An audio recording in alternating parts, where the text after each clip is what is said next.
আমি যে জায়গাটিতে দাঁড়িয়ে আছি এটি হচ্ছে কাউকারাডিং যাওয়ার পথে এবং এখানে হচ্ছে সবচেয়ে রিস্কি জায়গা। আর এই জায়গাটিতে বেশি দুর্ঘটনা ঘটে। হ্যাঁ, আর এটি আমার নিজেরই রয়্যাল এনফিল্ড নিয়ে আমি নিচে পড়ে গেছিলাম। আর এখানে প্রায় বাইক দুর্ঘটনা ঘটে, যে এতটাই রিস্কি এই জায়গাটি। আমি হচ্ছে আমার ফুটেজটা আপনাদেরকে দেখিয়ে দিব এই ভিডিওতে, যে আমরা কিভাবে পড়েছিলাম। বগালেক এসে ভাবলাম যে কাউকারাডিং আর যাব না, কিন্তু এখানে এসে যদি মাত্র 10 কিলোমিটার যদি না যায় একটা আফসোস থেকে যাবে। তবে আমরা যতটুকু জানি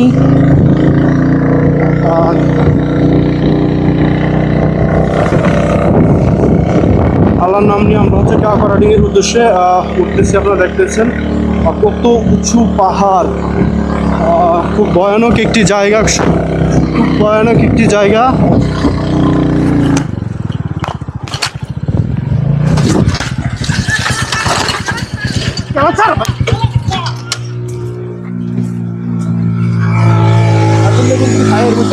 তুই এদিকে কেন তাকা থাকবি? আমি কি করলাম? উঠতে কইছি তোর, আমি তাকাবি কি আরে?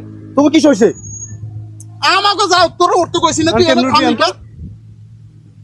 আমাকে এনে যাও, তোর উঠতে যাইতে কইছি না? দাঁড়া দাঁড়া, উনি নামে দিব। তুই নামাইতে পারবি না গাড়ি?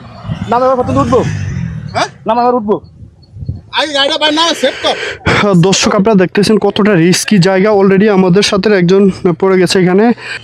হ্যাঁ ভাই, আমরা পড়ছিলাম এখানে। হ্যাঁ ভাই, আমরা পড়ছিলাম এখানে। গেছেন গেছেন। দাঁড়া দাঁড়া, তুই পারবি না গাড়িটা পারি? ওই যে ওনার ইয়ে আছে। কে একবার তুই পারবি না? কে এদিকে নিব? তুই কেন এদিকে তাকায় গাড়িটা ছেড়ে দিলি? ভাই আমরা যাই, আমরা পড়ছিলাম মিনিট তাও তোর উঠতে কইছি না? তুই এনে কেন? উনি তো বলছে যে পাহাড় শুরু।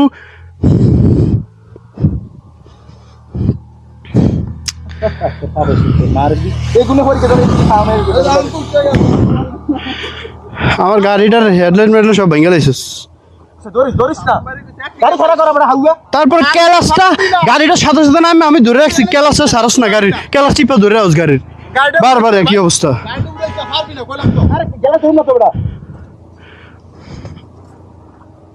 হ্যাঁ টান স্ট্যান্ড স্ট্যান্ড দে স্ট্যান্ড দে। দাঁড়া,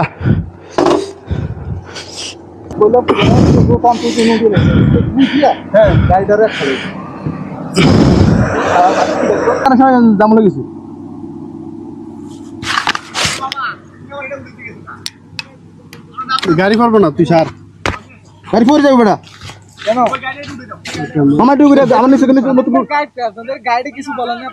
বলছে ওরা পরে না, আমার সমস্যা গেছে। আমার নিচে নামা যাও, হেলমেট লো যাবো।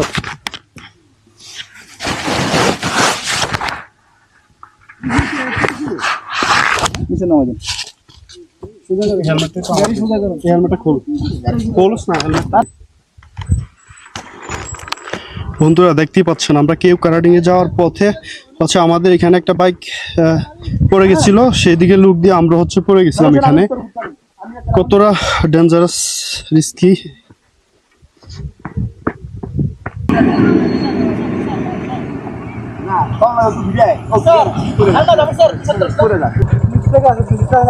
এই জায়গাটা লেভেল ছিল। আরে আমগুলো কত ফটো থেকে কোন সাথে সমস্যা আছে? আপনার সমস্যা আছে? হ্যাঁ, আর এই গাড়িটা ভাই নিচে উঠে যাবে। এটা তো করে উঠে। লোডে আপনি পিছনে না।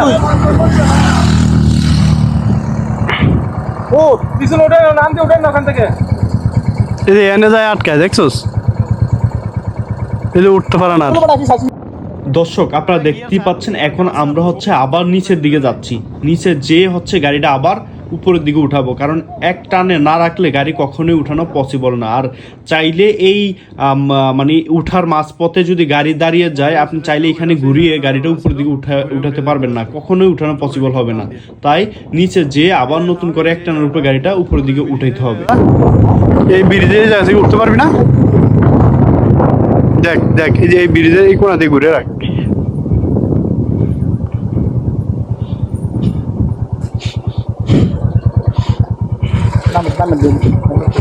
দে দোস্ত না পারলে দরকার নাই রিক্স লো হচ্ছে পিছনে ব্যাক করে ওঠার চেষ্টা করতেছি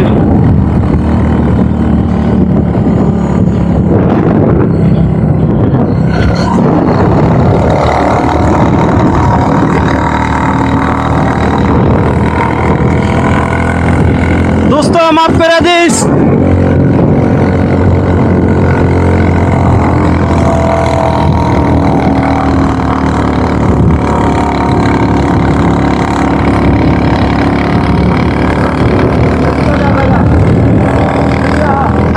আইব না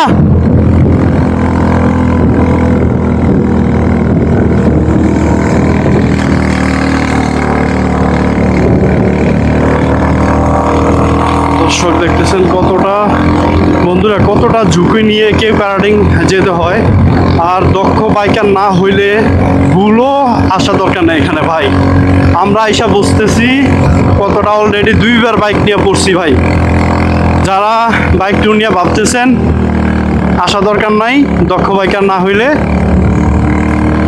মোটামুটি যদি নতুন শিখছেন যারা তারা আসলে কিন্তু 100% রিস্ক এখানে তারা আমাদের জন্য অপেক্ষা করতেছিল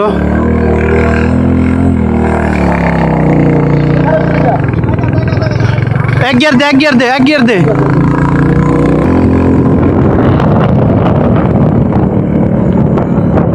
তো যারা নতুন বাইকার ভাবতেছেন যে বান্দরবন কাউকারাডিং আসবেন তারা খুব সাবধানে ভেবেচিন্তে আসবেন অবশ্যই সাথে দক্ষ বাইকার যদি না থাকে তাহলে আমি মনে করি এখানে আসাটা ঠিক হবে না তো দেখতে পাচ্ছেন যে এখানে হয়তো গ্রুপের কেউ এখানে পড়ে গেছে এই জন্য ওয়েট করতেছে যেমন আমাদের জন্য আমার ফ্রেন্ডরা সামনে অপেক্ষা করতেছিল আমরা পড়ে গেছিলাম এই অবশ্যই যারা কাউকারাডিং যাবেন সাবধান হয়ে বাইক চালাতে হবে এবং অবশ্যই দক্ষ বাইকার লাগবে যদি কাউকারাডিং যেতে হয়